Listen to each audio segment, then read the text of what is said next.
Last podcast on the left is all about the facts. So when Southern New Hampshire University came on as a sponsor, it was time to do some research. Turns out they offer more than 200 online degree programs, and get this, criminal justice and psychology are some of the most popular.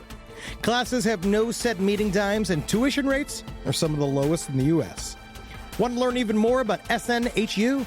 Visit snhu.edu/last. Insurance isn't one size fits all. That's why drivers have trusted Progressive's Name Your Price tool for years.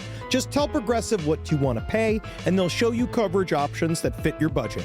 Visit Progressive.com to find a car insurance rate that works for you. Progressive Casualty Insurance Company and Affiliates. Price and coverage match limited by state law. There's no place to escape to. This is the last podcast. On the left. That's when the cannibalism started. What was that?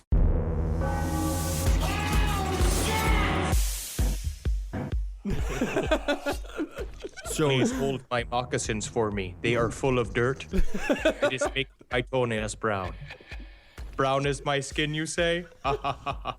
This is one hell of a makeover. Thank you, Deirdre. Is that a Native American makeover, the new HGTV show I've heard so much about? Please tie my buckskin tighter. It fits my form better, so I am more attractive to Wumpa Wumpum.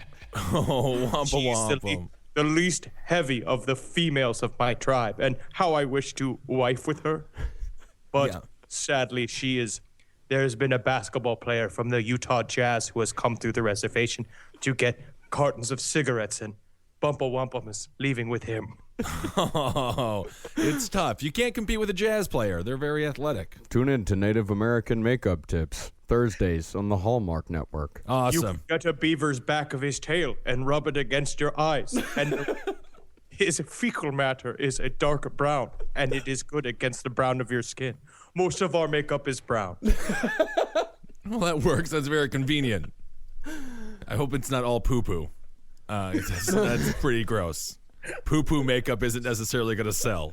Cover yourself in river mud. Right. Allow the brown of the river mud to mix with the brown of your skin. Right. I'm not sure how I feel about where the conversation's gone. Your assumptions of my people are highly offensive. What? You're assuming that they use poo-poo for makeup. I assume nothing. You have assumed that, tall man. Oh, well, how'd you come up with that nickname? Big Tall walks with melted candle. Oh, you're disgusting, and that's offensive towards my body. Good Lord. You started it. What? Oh, now I'm gonna you started. Who started a conversation with a Native American? I can't win that. I mean, we did start it. Today we're doing Native American cryptids. Yeah. Yes. Let's get it started. Native American cryptids today on Last Podcast on the Left. Can we put a big sort of caveat at the very beginning? Native Americans are boring. I like what. Their stories are amazing. I automatically assumed that a Native American storyteller would be incredible, and that would be all like, and then the ferret turned into a woman with breasts, and then I knew that was my wife. But they're all just kind of stumbly bumbly. I saw this 45-minute long video with a guy named Chief Dan last night talking about Skinwalkers. We're covering Skinwalkers today, and I watched this video last night, and I can tell you, I went right to sleep. Yeah, maybe you shouldn't listen to chamomile tea. Chief Dan. He might not be the most authentic of all the Native American speakers. I'm Chief Barry Winstead. Pittsburgh. Chief Dan, he was just like, absolutely. Hey, me and my Indian buddies, all I do, I'm sick of fucking corn. I'll tell you that. Sick of being an Indian. Right. Well, I had a Dene woman come to my cultural anthropology course once, and she gave a rousing speech. I watched a program on PBS last night about the differences between urban Native Americans and reservation Native Americans. I thought it was quite fascinating. About like Rapster Indians? Rapster? They're wearing their fucking chief hats backwards, the feathers at the front. Yeah, they're the hip rapster. Native Again, I'm Americans sorry to our or Native American population. I am very interested in their view of the universe and their view of magic and involvement in our reality. And we're going to talk with John Keel addresses that. Yes, John Keel. He says that certain locations, such as the Bridgewater Triangle that we covered a few episodes ago, are hot spots for paranormal, UFO, and most importantly, cryptozoological sightings. And he argues that this is because these locations are a type of window into another dimension. okay. So there is we've talked about before on this podcast, there is a relationship between ghosts, UFOs, and cryptids. Yes. That they all seem to happen at the same time. And in Native American folklore and Native American stories about the way they deal with cryptids, the way they deal with shapeshifters and skinwalkers, is that it's very much a part of their community. They believe that it happens all the time. They don't know the difference between what is just a crazy animal like a cryptid and what is a wizard wearing a belt hat. You know what I mean? Like, Well, they it's don't tough know to tell the difference, to be fair. I mean, you know. I mean, that's not to say they generalize all Native Americans And here. some like to be Medicine called men- some like to be called American Indians. Ah, so yes. think about that as and well. many of us love to be called Cree. We like to be called Dene. Yeah, that's Yeah, a lot. because what's weird is that it turns out that Navajo, when translated into racist English, actually means 7 foot tall, redheaded beer addict. Oh, I didn't know that. Wow. He's got 2 empties and 2 fulls in front of him, Henry. That's right. I'm about to make them all the same. But no, Navajo actually broken down means thief. And so they do not choose to use the term Navajo. They like the term Dene, which means the people. Yeah. That's nicer than thief, Yeah, yeah. and Sioux translates to enemy, I believe, and they their name is Lakota, what they call themselves. I believe one of our listeners is a Lakota Indian, in fact. Welcome And that aboard. means big dick, awesome dudes. Big dick awesome dudes. I've heard that before. So this guy, John Keel, he says that the sudden disappearance and appearances of these wild unknown creatures all over the world, even in densely populated areas, because we do see certain cryptozoological animals showing up in cities, suggests that they have some means of transportation, or else they are deliberately dumped here and retrieved by some form of transportation. It is an offensive thing to call the homeless. I just want to It say is. that. Also, I don't know how many times I've walked into the creek and I'm just like, oh my God, I can't believe a Sasquatch has worked his way into the bathroom and is washing his hands. That's amazing. He's learning how to wash his hands. It's such long flowing hair. Oh, that's just Ed Larson. Of course, the creek being the creek in the cave where we record all of our What is that foul odor emanating from such a skunk ape? I can't believe he is. And it's so dangerous to have this creature in the. It's Edward Larson again. Edward God, I Larson love that joke from because the Round Table of Gentlemen. you're commenting on Ed's weight, which is so funny because he is And so smell. fat, and then the odor thing too, and then to make it a trifecta, you brought the hair into it. Yeah. Yes. I love that joke about so how fat and hairy and smelly Ed is. Round Table of Gentlemen, Mondays on Cave Comedy Radio. Great And joke. John Keel here says that another world exists outside our space-time continuum, and that these myriad objects and creatures have found doors from their world to ours in these window sectors. Right. Which actually fits into another UFO. I want to do a whole episode about this other concept that Jacques Vallée created, was just this thing called a control system, and that our Earth lies within what it may possibly be like a matrix, like a computer simulation that aliens have trapped us in, that the Greys and reptilians have trapped us in purposefully to feed off of our emotional energy. And part of that is including the cryptid myths and the idea and people and shamanistic abilities that all fits into that theory about basically they manipulate people and create these cryptids, these sort of like beings that pop into our world in order to generate fear that they eat, that makes their butts larger. So And that's what they want. they're farming our fear. That's the whole point of. Yes. Absolutely, and I can contribute quite a bit to that as well. That's been kind of things been swirling around in my head. Can't wait for that fucking episode. Right. Absolutely, and that's gonna be a fucking hog's leg episode. Oh my God! So these creatures, John Keel said, can be broken into 2 different groups. Group 1 are genuine animals of land and sea, but still unknown to science. The accepted definition of cryptozoology. They include at least 3, but probably more types of abominable snow persons. Oh, I see. Let's get really politically correct with it. And at least 7 large amphibian mammals and reptiles. And overall, they seem to be harmless and would prefer that we leave them alone. You know, that would also include Nessie and another monster that we're going to cover later on in this episode. We're going to cover a few of them in this episode. I don't want to live in the world where the abominable snowman is nice. Really? He's supposed to be mean. The Yeti? What are you talking about? The Yeti should be mean. What are you basing your entire? Are you basing all your opinions of the Yeti on the Rudolph the Reindeer fucking Christmas special? Rudolph the Red-Nosed Reindeer, and yes, that's how they should be. They're terrifying. Yeah, I suppose. Come on, who wants a nice Yeti? I'd love a nice Yeti. Harry and the Want to Hendersons. maybe go to the movies with him, or it'd be funny to like get a hamburger with him, and me going like, check it out, hey, check it out. And Yeah. he's just like, I am alone in this world. Yeah, he's all sad.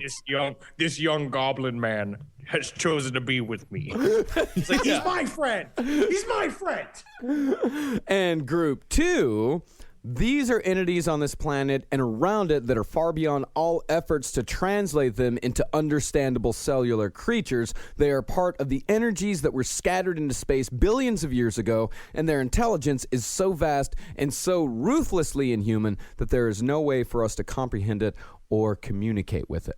So these are reptilians and things like that? Yeah, things that are outside of our knowledge, essentially. Things that we can't... Possible interdimensional beings that are controlling our reality. Exactly. All right. Yeah. Awesome. Which is why, what does it really matter if I'm fucking late to work? Yeah. Explain that to your boss. You won't be fired. Well, the first monster that we're going to cover Which one today... is we're going to talk Skinwalkers, right? Which one is he? Is he number 1 or number 2? Well, that's what I was about to get into. Oh, thank you, Marcus. Somewhere between the two. He's a 1.5. Exactly. We don't necessarily know. There is much debate between as to what the Skinwalkers actually are. The Dene, as they prefer to be called, the Dene, they think that Skinwalkers are actual witches. Actual witches in their tribe, actual people, while other people believe that Skinwalkers can be Sasquatch. But today, we're going to be focusing on the witch aspect of it. So Skinwalkers, they are shape-shifting witches that are able to assume the attributes of various animals, especially canines. They can walk in the skin of another animal. The Navajo name for it, Yi-nol-dulushi. I think the Navajo language is fucking incomprehensible. It's very hard to speak. And that's why we used it in Wind Talkers, the movie Wind Talkers, because the Nazis were like, what is this fucking, what is this ooga booga noise? What is the noise? It's as beautiful as the German language. Yeah, it's tough to say which is worse sounding. Yeah. I think German's worse sounding. If you could go and become any animal, what do you think smells the best? You know, because when you're stuck inside of these creatures, that's going to be pretty rough. Well, the I want to be a animals... fun little mink. Yo, that would be kind of nice. Well, your clothes, they can turn into foxes. Oh. They can also turn into coyotes, owls, wolves, crows. And the name that the Navajo use, it means, with it, he goes on all fours. Although, And so there's also, the Dene folklore around Skinwalkers is that they started as Skinwalkers was a race of medicine man that would work with the Navajo or the Dene in order to basically during the beginning when white people started showing up, they were very nervous, obviously, because we are not a good group. And we let ourselves be known as a bad group. when we show up, party's over. The party immediately. Yeah. I mean, it's always just like, we brought the accordion here, which ruined America for a long period of time. Yeah, whether it be colonists, conquistadors, cops, anytime white people show up, it's done. Well, And I would like to see some cops with an accordion. That would be nice. Absolutely. It was my father. And so they went and they would work with these Skinwalkers to basically go and spy on them. And so Skinwalkers would go and like dress as a fox and like go like watch like a conquistador like taking a dump and be like, this is when you get him. You'll get him when he's shitting. Oh, it's like, yeah. thank you so much, Magic Fox. And so that was happening. They worked like together for a while, but then eventually these Skinwalkers started getting apprehended and would be put into like jails and various forts, and they became addicted to white flour, beer, all the stuff that the white people like fucking mastered real early. They got really into like ownership, which is a thing that they didn't really understand. And so the Skinwalkers started to turn and become evil. Yeah. They are one of several varieties of Navajo witch. As opposed, they are known as a practitioner of the witchery way, as they call it. Oh, I like the witchery way. I like the witchery way, too, as opposed to a user of curse objects or a practitioner of the frenzy way. Which is how I view my comedy style. Yeah. And also how I walked on the street, where I'm like, because that's how you don't get mugged. Yeah. Sounds like Charles Manson taking a dump. So just going back for a flour. Flour, It was yeah. flour that did it? Yeah, flour. Yeah, Yeah. you make delicious bread. Ah. Yeah, they've been eating dirt. They're coming out there and they're like, they go there and they're like, you know, you can eat dirt. And they're like, I don't like it running flour. I don't like the dirt. And he's like, eat the dirt. It is natural for our people. And they're like, this guy made a thing called a donut. I met this white guy and he made this thing called a donut and it had like stuffing in it. And it was real good running flour. Yeah, that is the downfall of all societies. Yeah, once the donut is introduced, it's all downhill from there. Yeah. So Skinwalkers are mostly men. They're rarely women, and they use their powers to travel in animal form. And in some versions, the men or the women who have attained the highest level of priesthood are called Klitsyatsi? Klitsyatsi. Klitsyatsi? Klitsyatsi just sounds like a great new porno. Yeah, Klitsyatsi. Yahtzee! Yeah, I'm having one. Klizyati, which means pure evil, when they commit the act of killing a close blood relative, a sister, brother, mother, father, they commit incest, or they commit necrophilia. This act is said to destroy their humanity and allow them to fully immerse themselves in the teachings of the witchery way. I'm going to say necrophilia is the least offensive out of all those three. Absolutely. Technically. Because if you're dead, hey man, if I'm dead, go ahead and play with my balls. Yeah, Enjoy everyone's yourself. going to, yeah. Come on now. But way Chief Dan put it too, is that he was like, they have a meeting once a week, once a month. It's not really a meeting as much as it's a gathering, meeting. They meet. They stand together. And I was like, get to the point! Get to the goddamn... But what he basically said was that they stand in front of pelts, that they'll stand in a circle and they'll stand in front of the pelt, and then kind of like the tree rape in Evil Dead 2, is that if once they kill their sister or brother or something, the pelt like runs up their body and makes them an animal. I see. Yeah, they have kind of fun. It's pretty much the equivalent of a black mass. Right. Yes. If you're getting into like the religious implications of it. But men are far more numerous. It is generally thought that only childless women can become witches. And not every witch is a skinwalker, but every skinwalker is a witch. Okay, good to know. And by Navajo law, a known witch has forfeited its status as a human being and can be killed at will. By law. By Navajo law. Wow. Not by American law. Well, I don't know why we didn't adopt that one. Well, but as as we know about, or as you know about reservations and such, the rules are much different out on the res. One would argue there are no rules if you're a man. Whatever happens on the res stays on the res. And you know what happens on the res? Drinking booze and eating corn. Yeah, a lot of that. It's a real poopy morning. So some Navajo believe that skinwalkers have the ability to steal the face of a person. But they have to, you have to lock eyes with it, and you have to hang out with them for a long time. I'm gonna lock It's kind eyes of like with how every. you start to look like your dog after you've been with having a dog from. Yeah, you start to look like your dog or your wife or your husband. Yeah, everyone just sort of merges together at some point. Yeah, they can use their power to read human thoughts, and they also possess the ability to make any human or animal noise that they choose. They may use the voice of a relative. So they can go like, hey, or they could go. Yeah, that's good. Are you sure you're not a skinwalker? Kill him! Kill him!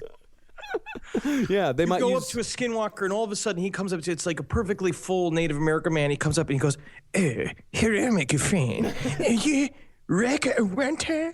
Be like, wait a second. You're looking like a Burt Lancaster, but you sound like a Hong Kong Chinese. Like Skinwalker logic. Every single time. Right. And much like vampires, skinwalkers can't enter a home without invitation. There was also another very boring witness testimony I learned from a girl named Eileen who may have been retarded. I'm not really sure, but Right. she was a young Indian woman that was interviewed by this cryptozoologist named J.C. Johnson, who has a very popular documentary out about skinwalkers, but it's not available in any way, shape, or form. You have to email it, and he will send you a link because he says it's got too many Native American secrets in it.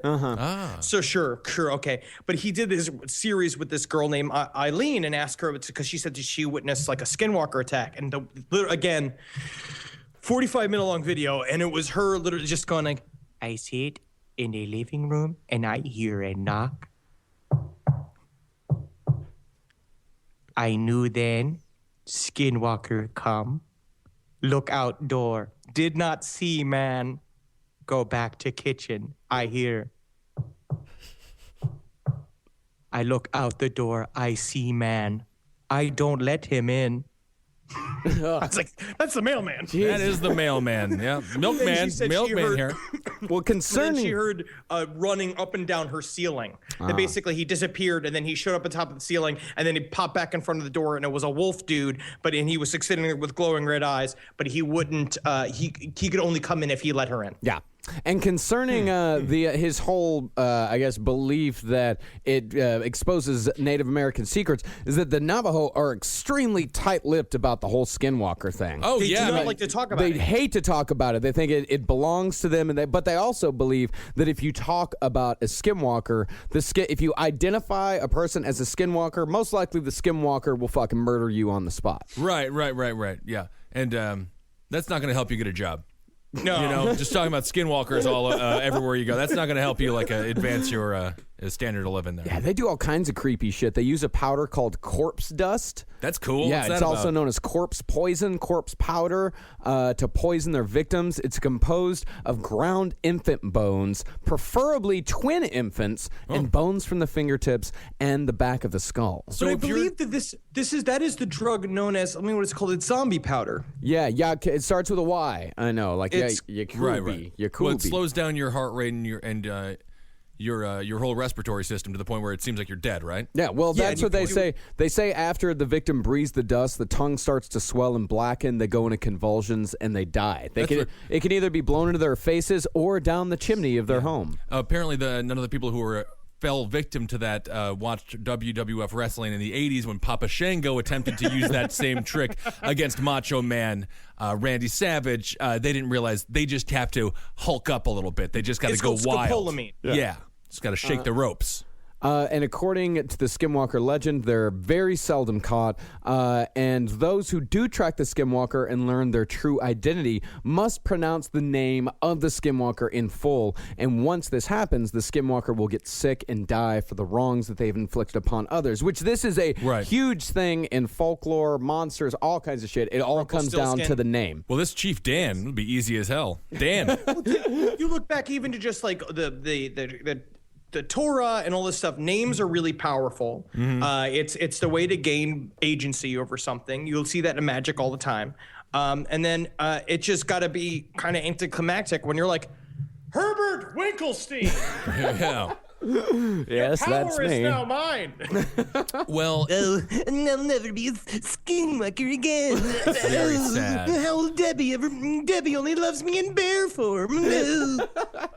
He was a beautiful bear. He was a great big bear man. Do you get away with it then? If he's a skinwalker, can you go to the judge and just be like, you don't understand, he's half an owl? Well, we'll get to that here in a bit. right. There's going to be a story in which that exact argument is made. Yikes. But let's go back to 1878. Yes, we're going to the Navajo witch purge of 1878, in which more than 40 Navajo witches were killed or quote-unquote purged by tribe members because the Navajo had endured a terrible forced march at the hands of the U.S. Army, in which hundreds were starved, murdered, or left to die, much like the Trail of Tears, but not quite as bad. And at the end of the march, of course, the Navajo were put on a terrible fucking reservation in the middle of New Mexico and Arizona, I think, is where the Navajo reservation lies. And they thought that, of course, since all this horrible shit was happening to them, witches. It has to be witches. So they went. Witches got the blame for this one. Yeah, huh? witches got the blame for all of it. Like witches were the one who like invented the blowjob. You know what I mean? Like They invented that stuff. They were the freaky fun ones, and they always had to always got to kill them. Witches are the best women I know. Always, always. And the reason why they thought that the witches within, they had a quote-unquote proof in this that witches within their own tribe had caused all this bad shit to happen. They found a collection of witch artifacts wrapped in a copy of the Treaty of 1868 and buried in the belly of a dead person. This is the That was treaty. just a very fat man who accidentally ate it. The fat man who lost some shit in his folds. Happens all the time. Yeah. Believe me. I found an Interstellar ticket under my tit the other day. Oh, how was No that? reason for that. Yeah. Oh, Interstellar. Great movie. Yeah, good movie. Okay. Yeah, I loved it. So let's jump ahead to 1983. And this is an encounter from the white man. Ooh. Thankfully, somebody I can trust. Finally, a credible resource. Yeah. So one night while driving at night along Route 163 through the Navajo Reservation. We got in the old VW, and we had a good old time. We walked down to Engine Land because we like their ice cream. So we drove 600 miles across their reservation to get some ice cream. It's gigantic. So they're driving at night, 4 members in this truck. It slowed down around a sharp bend. Suddenly they felt just the atmosphere change around them. Time itself seemed to slow down, and then something leaped out of a roadside ditch at the vehicle. One of the witnesses said it was black and hairy and was eye level with the cab. Whatever this thing was, it wore a man's clothes. It had on a white and blue checked shirt and long pants. Its arms were raised over its head, almost touching the top of the cab. It looked like a hairy man or a hairy animal in man's clothing, but it didn't look like an ape or anything like that. Its eyes were yellow and its mouth was open. But they also didn't know that someone had just finished up a shift at the local Greek restaurant. Right. I would love to hear his side of the story. I was just walking home in the middle of the street. I went to the road where I go to my normal hiking. I went to some hiking with the people on the road, and I went out there. How be scared of me? I say, I have free bag of dosas for everybody, and they drive like I'm some sort of wolf. I'm no wolf. I'm Greg. You're Greek? I'm Greg. It's Greek in Greek. That's Greg? Greg. Okay. So these people, they go home. The father, who was a Vietnam vet, battle-hardened man. Maybe some PTSD happening. I mean, I don't know yet. Yeah, we don't know. They go home. They go back to Flagstaff, where their home base is, and they woke up in the middle of the night to the sounds of loud drumming outside. They looked out their window, and they saw the dark forms of 3 quote-unquote men outside their fence. And the beings, very shadowy, tried to climb the fence to enter the yard, but seemed inexplicably unable to cross onto the property. Frustrated by their failed entry, the men began to chant in the darkness as the terrified family huddled inside the house. And those men made up the band The Grateful Dead. Their car. But again, what we're seeing here is telltale signs of when viewing a cryptid or cryptid experiences match UFO phenomena as well. Yes. Yeah. The missing time, the weird rules, specifics of the view. It's like, because you also see when we cover other cryptids, as we've heard before, between like Mothman, Momo, the Missouri Monster, all these things that are like shapely, like Momo. Sorry, Momo, yeah. I mean, we had a guy we called Momo, but that's because he was a convicted child molester. Well, the only way that you can kill Momo is to put peanut butter on the top of its mouth. He licks himself to death. So apparently that family, they had the house blessed by a Navajo woman, and it, did not. They did not have any loud drumming outside of their house ever again. All right. So in 1987, this is very interesting. This is when murder actually comes into it. Ooh. The mutilated body of Sarah Seganitso was found in a rocky area behind the Flagstaff Medical Center, and George Abney, who was a professor at Northern Arizona University, was arrested in September and tried for her murder. Okay. Part of her left breast had been bitten off, and the prosecution offered testimony that the bite mark matched Abney's teeth. The defense countered that circumstances surrounding Seganitso's slaying suggested a Skinwalker witchcraft murder, including a broken stick left across her neck, as well as a clump of grave grass found next to her pickup truck. And Abney's attorneys first tried because to... those are things that are used in Skinwalker magic ritual. Absolutely. Right. Yeah. I don't know. The broken stick across the neck, that's a little weird. The clump of grave grass, though, I get that.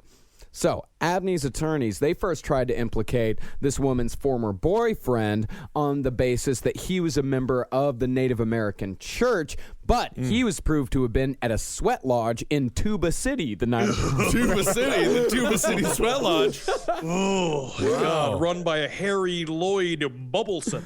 Yeah. Sat there just like, hey, come on down to Tuba City. God, it's all 97 degrees inside my sweat lodge. I'm in my living room. Come on down, meet my wife. Meet my wife. She's just a bunch of meat. She ain't even a woman. Come on down to damn city. God, I'd love to go to Tuba City. Yeah. One day we'll make a field trip out to Seems Tuba like City. the kind of city that an elephant would be happy living in. It's the Paris of Poland. It is. Tuba City. But anyway, the professor ended up being acquitted. Oh, great. Really? Yeah. So he Yeah. actually got off. He got off, yeah. I mean, I don't know if the Skinwalker defense was what got him off. It was most likely forensics and various other... Or the lack of forensics, Or maybe. the lack of forensics, yeah. But, I mean, he did get off. And the defense still did bring the Skinwalker argument into the courtroom, which is very unorthodox. Very unorthodox, but it worked. A lot of people didn't think the Johnny Cochran rhyming everything was going to work. But it then did. Look at OJ. Look at The OJ. lawyer just walking around just being like, and you never know when a bird's a bird could be a man. And sometimes a fox a man. You don't know. I say you bring me out here a fox that could also not be a man, and then you will convince me that this man is guilty. Right. Will you please, barrister, will you please leave the courtroom? You're right, I quit. You know?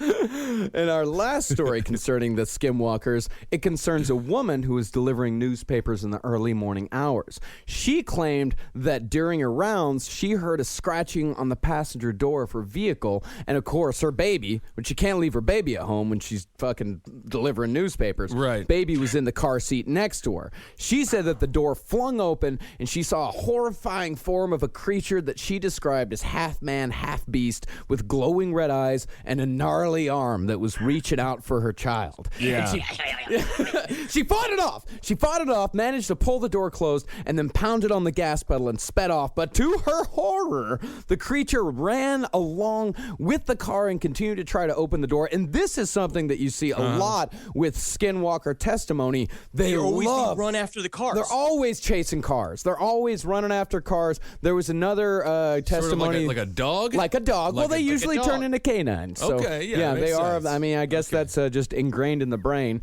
But one of them was actually said to race along a car going about 60 miles an hour, and then he actually overtook the car and then turned right in front of it and sped off.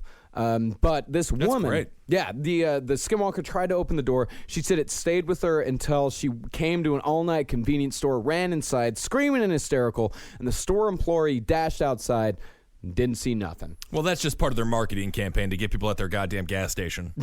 You know, hey, We dumb will Tony, protect go you run from the cars. werewolves. Yeah, And in one, final strange case, a woman said that she saw two skinwalkers who appeared in the form of humans with dogs' heads smoking cigarettes. That's like that funny painting. yeah, that's like that poker painting. That's a lot kinda of fun. Yeah. Like, all of this also, like, every single one of these stories reminds me of like a Warren Zevon like music video. It's just like Yeah. just all werewolves of London. Werewolves of London. It's just him. The werewolves of Tuba City, the laziest werewolves around. I think we should start remarketing ourselves as the werewolves of Tuba City. Oh, please. Yes, can we be? Henry Zabrowski, the werewolf of Tuba City. When we go on our national tour, we gotta stop by Tuba City and give those good folks a hell of a show. Yeah, that's You know going to be what's our weird, first though, is national tour. That's what it's going to be called. It's going to be called Werewolves of Tuba City Tour 2015. How do we The get thing to that Tuba really City? gets me about Tuba City is that I've heard is that their brass bands actually kind of suck. Oh, that's terrible. And that's terrible. That's not least. But I mean, at this point, it's Tuba City. There's a lot of pressure on them to be good. And God, it's almost like that Anchorman scene where they're like, name the whatever, just like name the things in the room, just like a lamp, and then someone's just like, what's the name of this city? And he's like, Tuba. City. You're holding the tuba. Yeah, it's good. Tuba will work. Yeah, Tuba City. Let's call ourselves Glockenspiel Lake. Let's go with Tuba City, okay? Tuba City, you're right. You're right. Get Herbert out of here. Herbert Winklebaum. Glockenspiel. No one ever respects me until I'm in bear form. I knew I should have come to the meeting in bear form, Yep. and then they would have accepted Glockenspiel Lake. well, actually, no, we can't move on from Skinwalkers now because we almost forgot to talk about Skinwalker Ranch. Oh, yeah. Now, Skinwalker Ranch. This is sort of like, this is a place where skinwalkers can like run free, right? Where you bring an old skinwalker and it can kind of just mill amongst the bushes. Yeah, that's pretty much it. It's like a sandals resort for skinwalkers? It's in Utah. It's a certain ranch in Utah in which there's a lot of skinwalker activity. One researcher who went to Skinwalker Ranch asked some of the local natives about a place called Dark Canyon because he had been told that there were centuries-old petroglyphs in Dark Canyon, some of which depict the skinwalker. But, of course, the tribal council, they denied his request to explore the canyon. One member later told him that the tribe denied the request because it didn't want to disturb the skinwalker for fear that it might, quote, create problems. The tribe's advice? Leave it alone. Skinwalker Ranch was actually purchased by this Boston millionaire who's obsessed with ghosts and UFOs because Skinwalker Ranch is also a huge hotspot for not only cryptid sightings, but UFO sightings and ghosts, poltergeist activity, all this crazy shit. Animal mutilations, like all like the cow mutilations and shit like that. You see all like the eyes being bored out. It's all happened in Skinwalker Ranch. And so this billionaire bought it to just sort of be a research zone for paranormal activity. And this guy named John Anderson, who's a former some kind of center, some kind of something. He says he's something. He was a colonel. And he went out there to research, and they were talking about, they were like, it's another fucking super boring interview with him. And they're like, so when you get out there, how many aliens did you see? And he's like, you know, there's a lot of activity over at the Skinwalker Ranch. And, but when you hear it all kind of described at once, it sounds pretty exciting. You'd think, you know, when I got here, I thought I'd be fucking eating breakfast with an alien every other day, but mostly we're playing poker. So sounds pretty fun. But there's also a place called Skinwalker Cave, which is what the Dark Canyon thing is. And J.C. Johnson, who is a cryptozoologist, who's a fucking rube.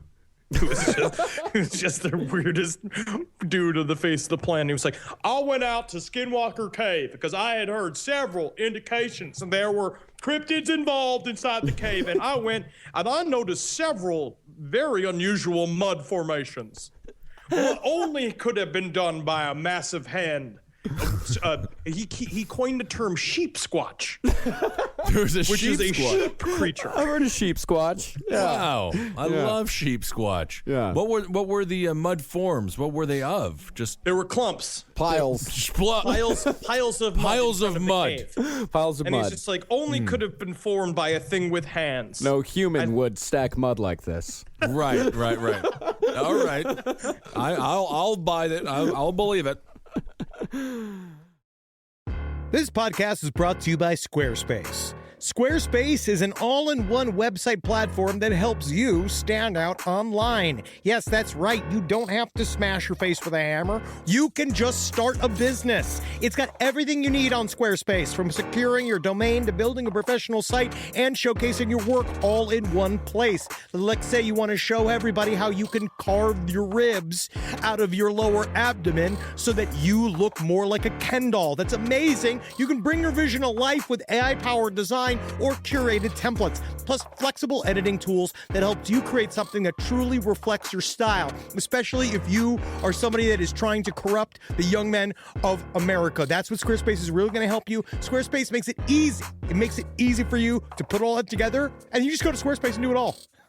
Thanks, Braden. Head to squarespace.com/left for a free trial. And when you're ready to launch, use offer code LEFT to save 10% off your first purchase of a website or domain. Summer schedules can get busy fast with camps, vacations, sports, family time. And, every single time Carmi eats a block of dark chocolate, we got to take her to the emergency room. You know how much time that takes. All right, IXL makes it easy to keep learning part of the routine in just a few minutes a day. IXL is an award-winning online learning platform that helps kids truly understand what they're learning, whether they're building math confidence, strengthening reading and writing skills, or reviewing science concepts. From pre-K through 12th grade, IXL offers personalized, interactive learning that adapts to each child's level and pace, which is great because Carmi has been really slow in biology, and Wendy has really been struggling with American history, mostly just because she doesn't agree with the way it's being taught.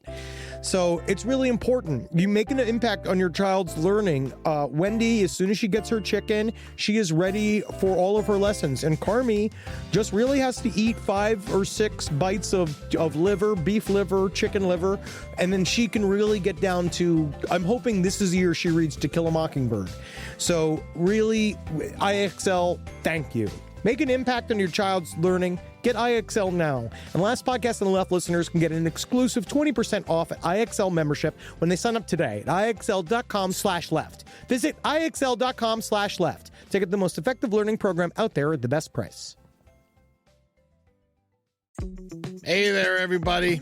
I want to talk to you about horticulture. Yeah. Do you know that Fast Growing Trees is America's largest and most trusted online nursery? I did it.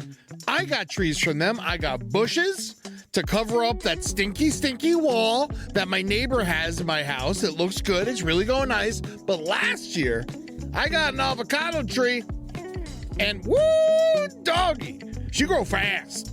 She grow real fast. It's budding already. It's been a year. Usually it takes a little bit longer than that. You know what? I don't even know if that's true or not.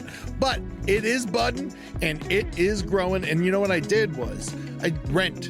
I don't own my home, so I put it in a pot so I can take it with me and it can be with me for the rest of my life. And now I got avocados forever. And just like Forrest Gump says, that's one less thing. All right, so go on to Fast Growing Trees and get yourself a tree that you want to see get tall super quick. Right now, they have great details on spring planting essentials, up to half off on select plants. And listeners to our show get 20% off their first purchase when using the code LEFT at checkout. Offer is valid for a limited time. Terms and conditions may apply. FastGrowingTrees.com. Hey there, everybody. Is your cell phone bill too much money? Are you getting that bill and you're like, hey, what is this? I can't believe for what? For 5G? Are you crazy right now? $100? I don't even barely got any bars when I'm just sitting in my living room, okay? You don't have to deal with that anymore. Are you ready for this? $15 a month. That's right, $15 a month on Mint Mobile. Yeah, baby. Get their wireless plan because they're just sitting there on the T-Mobile 5G network and it's just $15. Your whole life, you're just paying all this money every month. You're like, why? Where's it going? It's going to these phone companies that are robbing you. So go to Mint Mobile. Let them help you talk to your mom. So get your new wireless plan for just $15 a month. Go to mintmobile.com/LPOTL. That's mintmobile.com/LPOTL. Cut your wireless bill to $15 a month at mintmobile.com/LPOTL. That's it. There's no catch. Upfront payment of $45 for 3 months, $90 for 6 months, $180 for 12 months. Plan required, $15 per month equivalent. Taxes and fees extra. Initial plan term only. Greater than 50 gigabytes may slow when the network is busy. Includes up to 20 gigabytes hotspot. Capable device required. Availability, speed, and coverage varies. See mintmobile.com. All right, well, let's move on to our... So that's Skinwalkers. And That's I feel like Skinwalkers, there's a lot more to it. There's a lot of lore around it. It's a fun thing. It's wizards meets werewolves. So Yeah. I love it. It's fantastic. Yeah. Yes, the walls of reality are thin around Skinwalker Ranch. Let's move to Thunderbirds. Yeah, Thunderbirds. Love Thunderbirds. They're described as giant vultures. Thunderbirds are just big birds. Yeah, they're real. Yeah, They're yeah. just big. Real big birds. They're described in Native American lore as giant vultures whose presence indicates large storms on the horizon. Some say that thunderbirds exist in both the spiritual and physical realm, and that they are visitors from a plane of existence beyond our comprehension, somehow stepping through doors that aren't really open. So they were the really first cool. sort of weatherman. Yeah. Thunderbirds are the first weatherman, but less rapey. yeah. You know. They're Jesus. Al Rokers with Weathermen are wings. rapey. Weathermen are rapey? I was watching one the other day on local news because I currently don't have a Roku box, so I can't watch Netflix. And yeah, weathermen are rapey. Okay. Well, They're can- strange You're trying to birds. tell me that every weatherman's a rapist. I'm not saying every You're saying Al weatherman. Roker, America's sweetheart. Hell no. has possibly pinned a woman up against a fucking NBC bathroom door and his Well, hey. going like, "Hey, I'm Al Roker. You bring me down. You bring the whole fucking system down." We got the Bill Cosby allegations. We had Bill Cosby on yesterday's Roundtable of Gentlemen. Yes, we did. So listen to that, and we'll get to the bottom of all of it. So 19... No, I didn't rape her. You know I just bought her. Oh, my you God, know we I have don't about- need to rape them. I can give them my money, and I give them a Kodak film. I get Marcus. How lucky are we? Bill Cosby on twice this week on Cave Comedy Radio. 2 days in a told row. her, I said, Theo, come over here and help me rape this woman.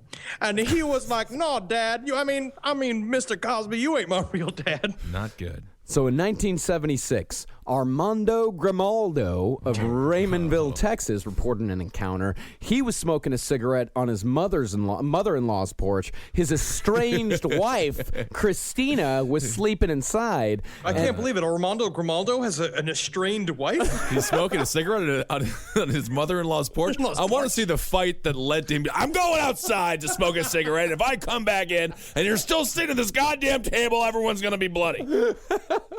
And as Armando would later put it, I heard a sound like a flapping of a bat, like wings, and a funny kind of whistling, kind of going like.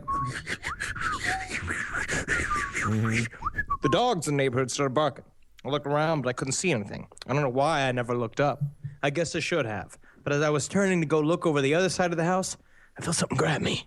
Something with big claws. I looked back and I saw it. It started running. I've never been so scared in my entire life. he said It was Bill Cosby. Oh, yikes. Yeah. he said that he escaped the big bird by diving onto the ground and crawling on his belly until he found safety under sheltering bushes. Ah. That's it. That's a tip there's for all also you kids talk- out there. You see a there's also talk thunderbird, that- find bushes. There's also talk that a thunderbird could also possibly be like what you've seen is a sighting of a possible like still living dinosaur-like creature, like a pterodactyl. Well, we'll get to that in just a second, and how that whole theory disproves evolution. Uh-oh. Big week. Yeah. Finally. Finally. Take that, Darwin. Take that, Charles Darwin, and the other guy, Richard Dolan. 2 Bill Cosby experiences and disproving evolution all in 1 week. Now but you're gonna have to wait a little bit for that, because we've got to hear from 9-year-old Marlon Lowe of Lawndale, Illinois. In 1977, he says that he was snatched from the ground by a giant black bird in the sight of his mother and other witnesses. He was carried several feet before his struggles brought him to the ground. Later that year, 21-year-old Francisco Magallanes Jr., who may or may not have been drinking, he told police that he went to his backyard around 12:45 a.m.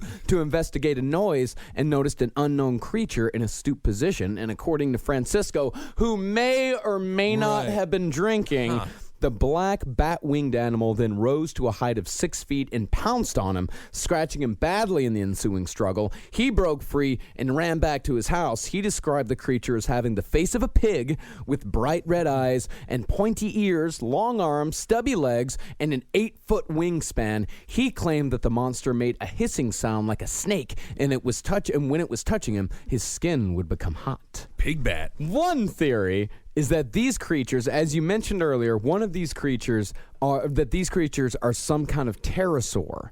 Like pterodactyls. We all know what pterodactyls are. We were all 8 years old once. We all know what they are. Apparently they never actually existed. No, they did. All right. Yes, they did. What do you mean? Don't say they didn't exist, Ben. Some people say that's my favorite dinosaur. Yeah, and Well, a some lot of people are say wrong. they don't exist. Well, actually, they're not dinosaurs. They're pterosaurs. It's two different things. I'm about to nerd alert. Come on. Good God. But them being pterosaurs loosely matches descriptions of the bat-like wings, the scaly skin, and the long tail. Ken Gerhardt, an expert on big birds, theorizes that a group of these animals could populate remote parts of Mexico's unexplored mountains or the marshes and jungles of Central America, and for reasons unknown, these animals may periodically migrate or roam. So this the guy's he's Americas. an expert on big birds. I Big would love birds. to see if somebody presented him with a tiny bird. He's like, hey, get that squirrel out of here. I have no idea what the hell that thing is. I do big birds. Now here's where we're going to blow open here's where the whole ball game's going to explode. Uh-oh. One researcher, Jonathan Whitcomb, he uses the pterosaur theory to refute the general theory of evolution. And this is the problem. So once we start pulling threads, and the whole thing comes apart, all in one 9-year-old boy getting raped by a pig bat. Like, I think that science is fragile.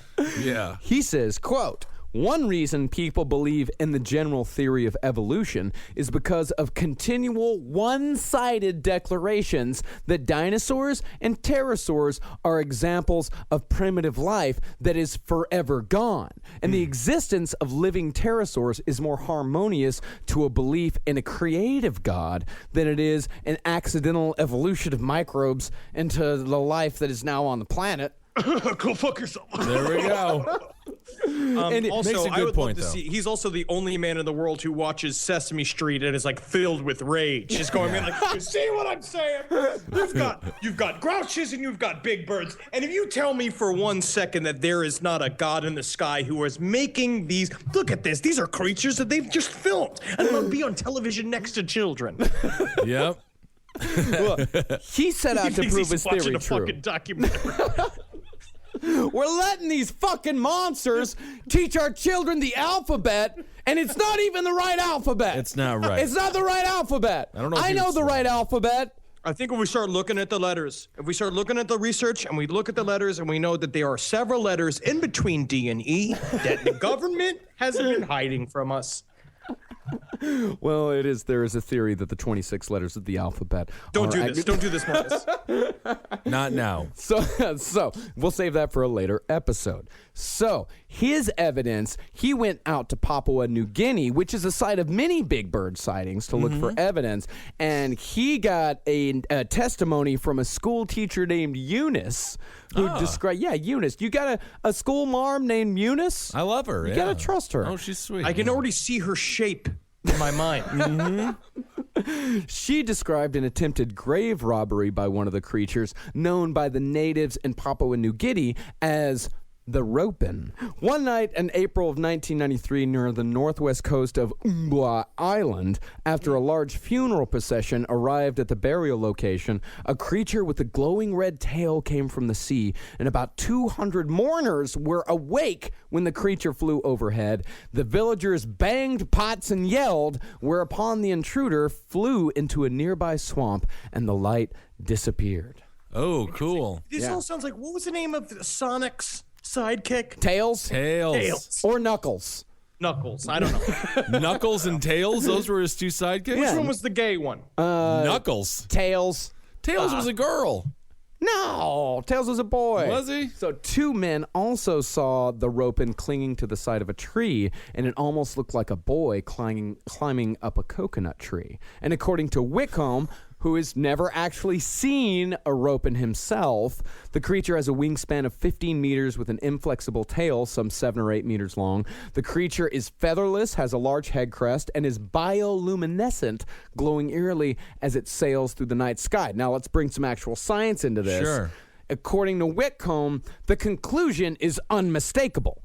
He said that Yes, of course. unmistakable. Yeah, you can't.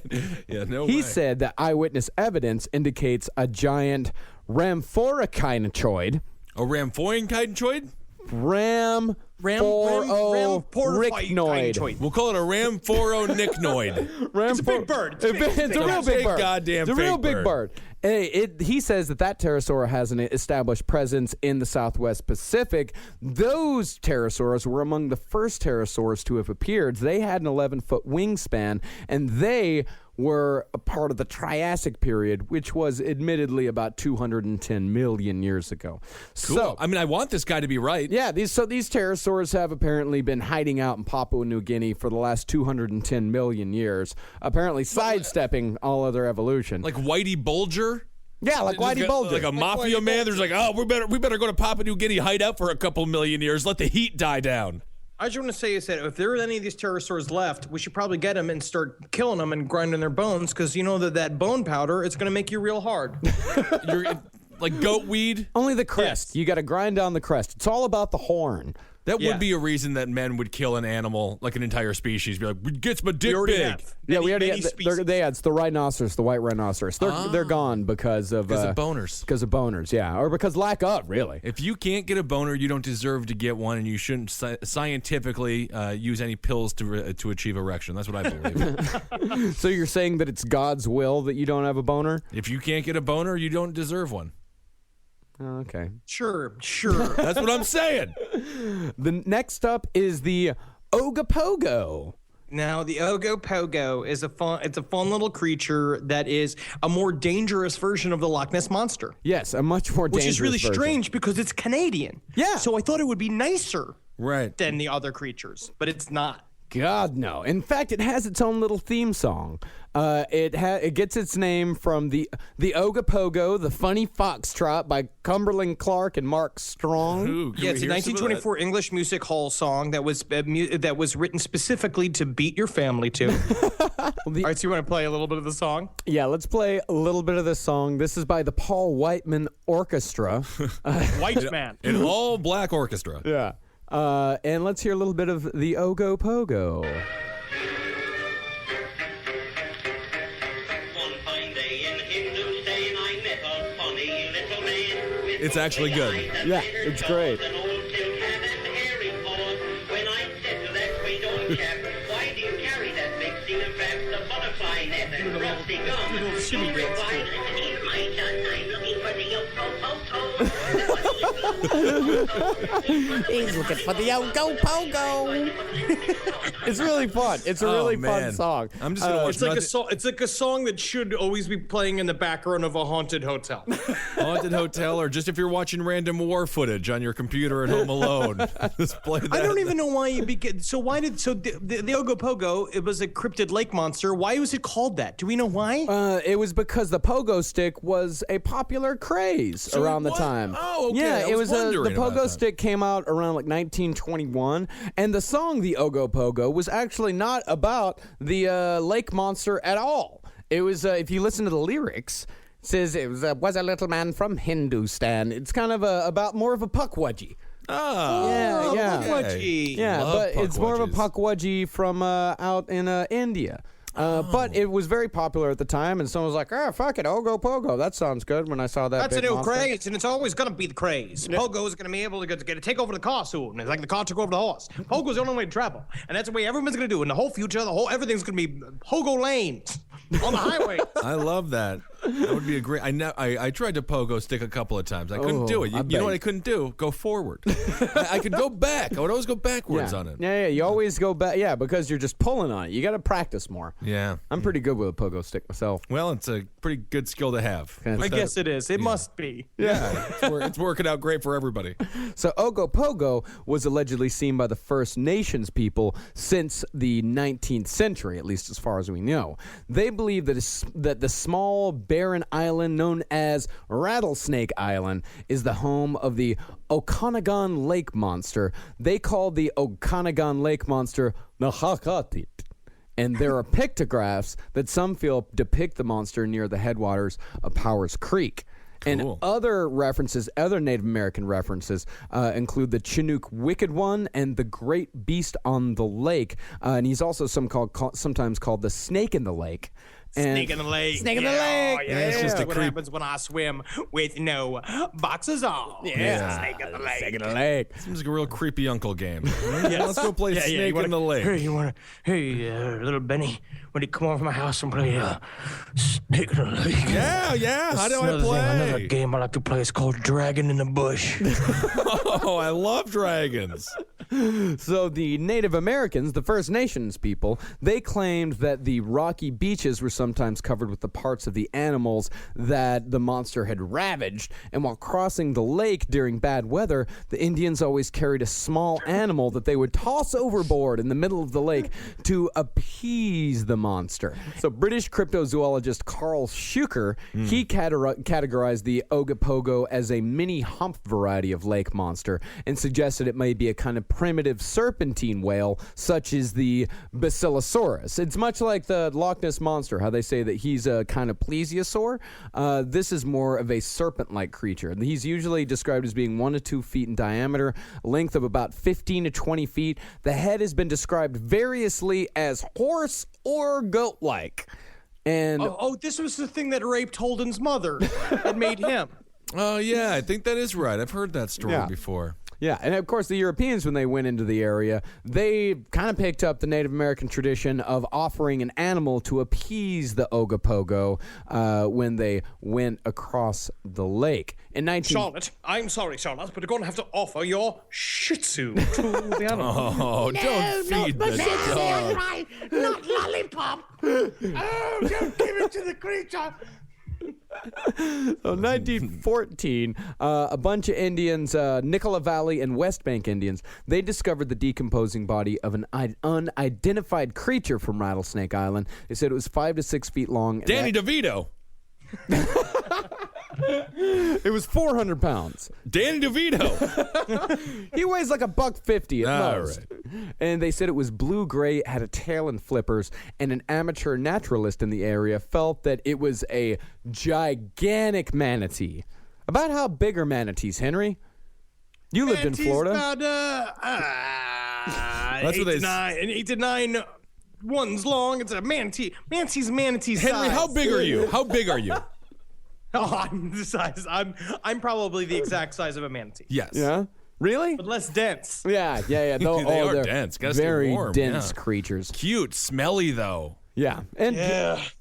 Oh, yeah. And some people, of course, hypothesized that this was an Ogopogo. But in 1926, 4 years before the first official Nessie sighting, by the way, some people were said to, 30 people were said to have seen the Ogopogo in the beach. And in 1947, a bunch of boaters all saw the monster at the same time. One witness, a Mr. Cray, described the animal as having, quote, a long, sinuous body, 30 feet in length, consisting of about 5 undulations, apparently separated from each other by about a 2-foot space, in which that part of the undulations would have been underwater. There appeared to be a forked tail of which only one half came above the water, and from time to time the whole thing submerged and came up again.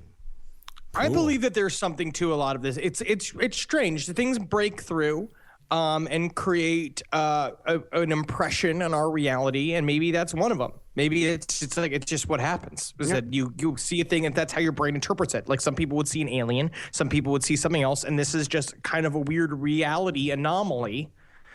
And that's just how our brains deal with it. It sounds like a super fun little creature. I want all these creatures to be real. I would say that. Absolutely. There was another sighting in 1959, and in 1989, a man named Ken Chaplin took a video of what he thought was Ogopogo. Wait, what's his name? Not Ogopogo. Ogopogo. Ogopogo. Yeah, Ogopogo, yeah. Yes. He took a picture of what he thought was Ogopogo and sent it into Unsolved Mysteries, who surmised that the picture was of a beaver. Where's Robert Stack? Yeah. Robert Stack. He's a beaver expert. Wink, wink, wink. yeah. He looks at it and he's just like, this is no beaver like I like. This is a woodland beaver. That's sad for this poor guy. But Ernie Guru says, I've seen a lot of animals swimming in the wild, and what we saw that night was definitely not a beaver. That ain't no beaver. That ain't no goddamn beaver. I know a beaver. I've seen a beaver. Beaver's my wife. That's how my thought So process she's works. married to a beaver. You mean to tell me I wouldn't know what a beaver was? I have sex with this beaver 3 to 4 times a week trying to make a child. That's great. That's how I deduce what anything is. I look at a computer. My first thought is, that ain't a beaver. And then I whittle it, not a person. And I go, not a stereo. And then I get it all the way down to computer. So this man's in good company, though. There's been over 200 sightings by credible people, including a priest. Nothing more credible than a priest. A surgeon. Yeah, absolutely, because he kept trying to grab its tail and suck on it, but he couldn't get a hold of it. There was a surgeon that saw him, police officers, and a sea captain. Who would know? A thing or two about being drunk at sea. All of these people are reliable. The only other thing else they need is like a gypsy woman and Are there any more Irish bartender and a fucking U.S. fucking senator get me fucking started. Yeah, there are no more alcoholic professions than those 4 professions: cop, seaman, priest. Surgeon? Oh, surgeons are terrible drunks. Something you got to drink enough to steady the hand. Yeah. That's true. Yeah, good point. Yeah. So let's wrap all this up with the Dover Demon, otherwise known as the Mannegishi. Now, they believe that the Dover Demon is a tiny little semi-humanoid being. What is Sexdactylus?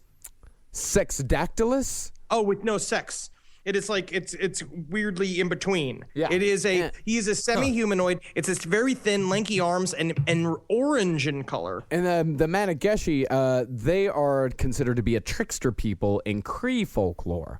And they said they have big heads and no nose.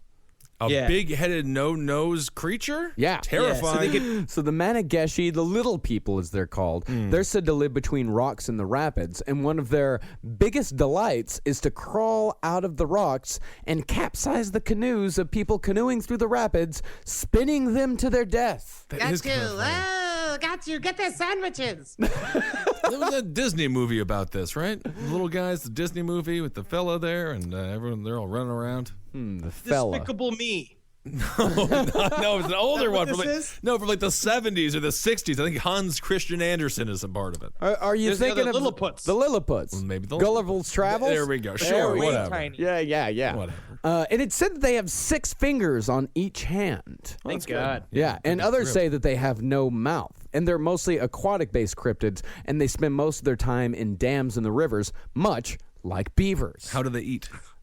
These beavers? Are we talking about beavers again? I think this whole episode should actually just be entitled Beavers. Do you Maybe think it's everything? beavers. That ain't a beaver.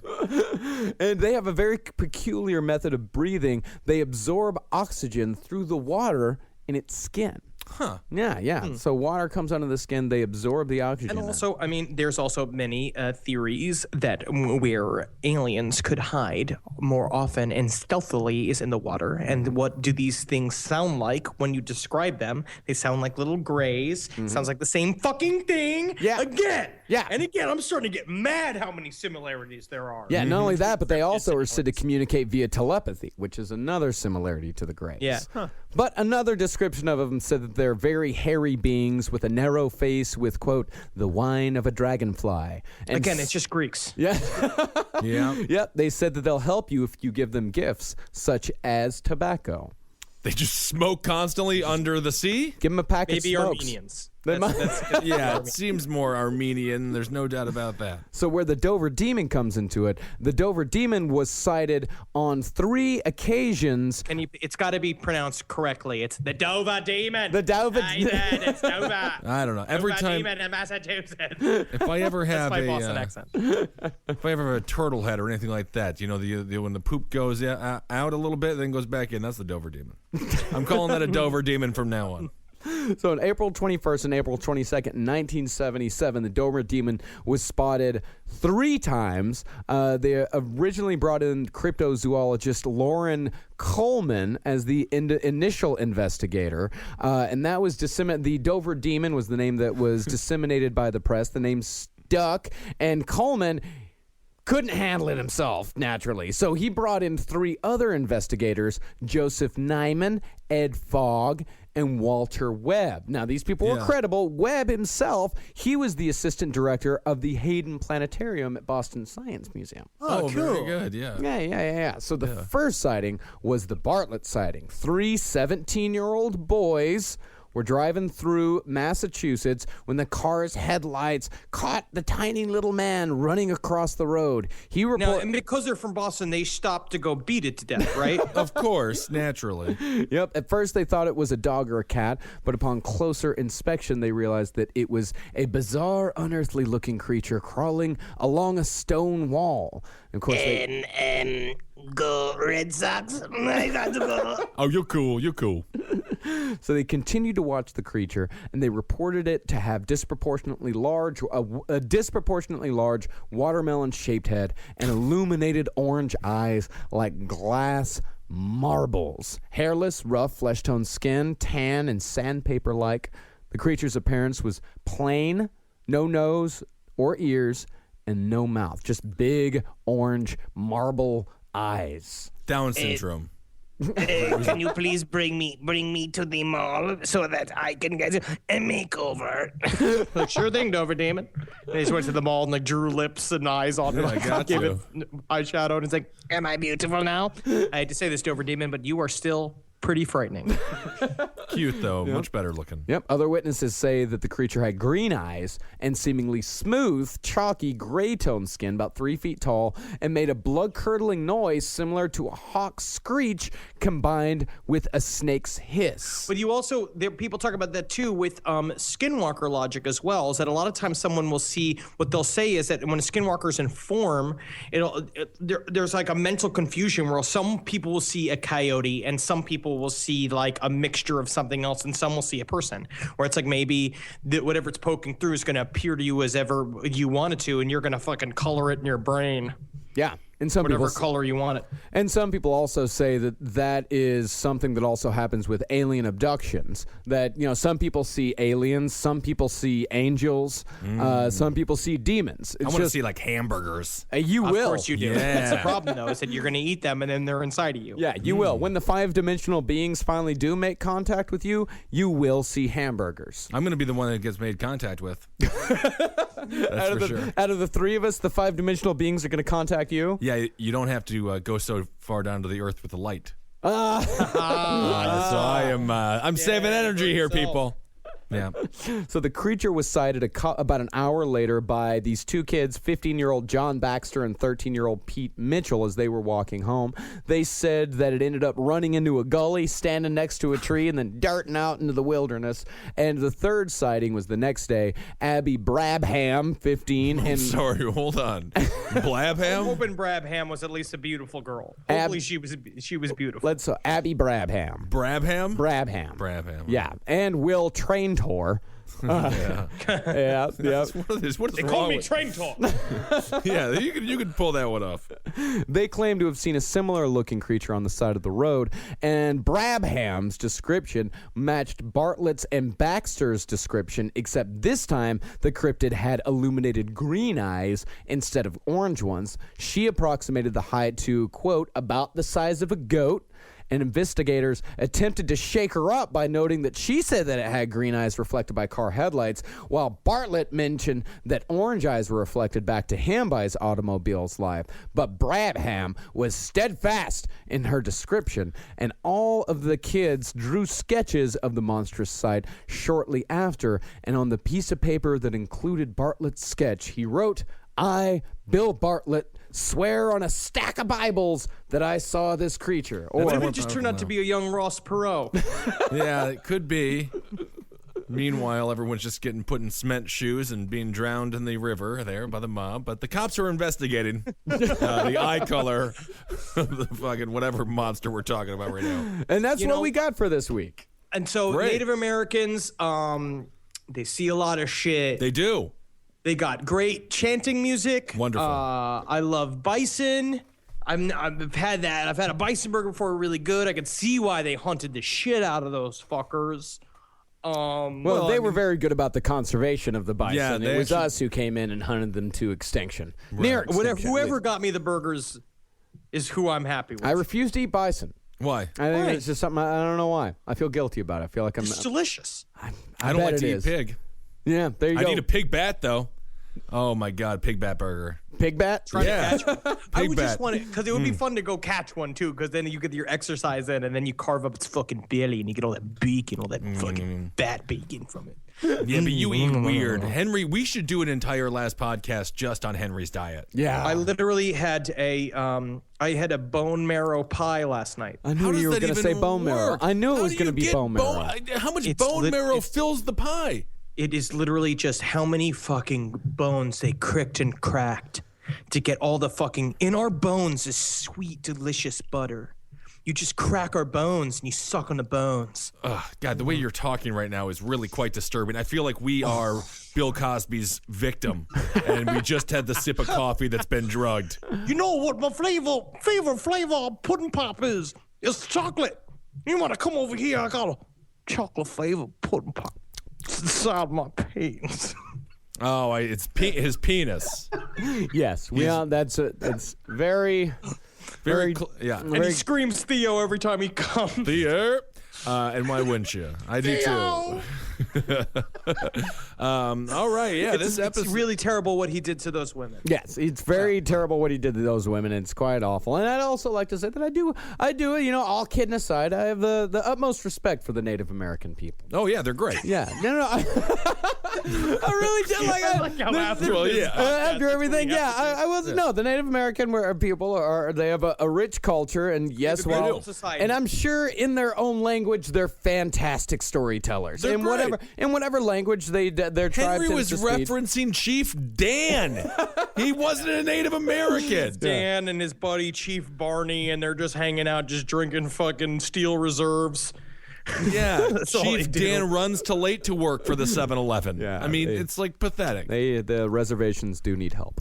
Yes, they do. Yes, they need a lot of help. But yeah, that's our Native American episode. Don't forget to Cave Comedy Radio. Don't forget to go to cavecomedyradio.com/last podcast on the left and get your last podcast on the left T-shirt, $25 domestic, $40 international. And if you're really good at cutting up shirts, make one for your dog. Yeah. I would love to see a dog in this shirt. Yeah, make one for your dog. And of course, go to iTunes and rate and review the podcast. We've been Did you steady say in the rate? top. You said rate, right? Rate with a T. you said- with a you said hard rate. T. Well, you can't Cosby all over a Go over podcast. to the How would you iTunes even and do that? Cosby us 5 stars. That'd be great. Hard T. What if we start changing the word rape for Cosby instead of saying Cosby? Yeah, Cosbeater? Yeah. yeah. A date Cosby? I guess it could work. I don't know. Why don't you try it out in L.A.? Float it out there, and then maybe we'll see if it flies here in New York City. That sounds great. All right. Yeah. How's LA going, Henry? The fans want to know. It's whatever. Perfect. And of course, as we said last week, if you think that you are about to hurt yourself or somebody else, please get help as soon as you possibly can. Don't be a fucking loser and do it yourself. Don't do it. Go get some help. Go tell somebody. No matter what. Tell them. Please. All right. All Hail right. Satan. Hail yourselves, everybody. Eat some food. Hail me! I'll gain. Oh, my blood is thick with bone marrow. That's so gross. Bone marrow pie. It sounds like something that a Skeletor would order. It really does. Yeah, that's a super. That's a super villain's meal, Henry. You're not It's supposed meat to. jelly. It's not. It's so gross. Oh, God. It puts hair on your back. Yeah, Well, and yes. you don't need any more of that. No, you are covered in it. Yeah, Henry, they have to shave a neckline for you. Have I shown you this? How hair is now growing from my belly to my back from on my side? You've got rib It's hair? happening. Look at it. That's Oh, your- Jesus Christ. Yes, I can confirm he has rib hair. It looks like his back hair is reaching over to his belly as if it's an old friend that he's long yeah, forgot. It's getting a little hug from his hair. Oh, God. That's great. It only makes me softer. Yeah, I bet it does. All right, everyone. We'll talk to you soon. All right. Megustalations. And, yeah, everyone. Magustalations. The most memorable gifts aren't found, they're made. Zazzle is a custom marketplace where you pick any product, a mug, a card, a tote, a phone case, and make it personal. A photo, a name, an inside joke. The kind of gift that actually fits the person. That's what 30 million customers have been coming back to Zazzle for over 20 years to find. Right now, save 25% on your first order at Zazzle.com. That's Zazzle.com. Make it zamazing. You've tried melatonin, the white noise machine, the blackout curtains, the magnesium, and you're sleeping fine. Not great, just fine. At some point, you have to consider the 4-year-old pillow is doing more damage than the magnesium is fixing. Coop Sleep Goods is running a bundle sale July 9th through the 20th. The starter bundle is the move. 2 pillows plus a sheet set, 40% off. And we're not saying it'll fix everything. We're just saying you've tried everything else. Coop's pillows are adjustable, designed to fit how you sleep, not just tolerate it. Mix and match any 2 pillows at 25% off or go all in on the starter bundle. One real upgrade beats 6 mediocre ones. Head to coopsleepgoods.com/comedy. That's COOP sleepgoods.com/comedy for 40% off the starter bundle and 25% off all other bundles.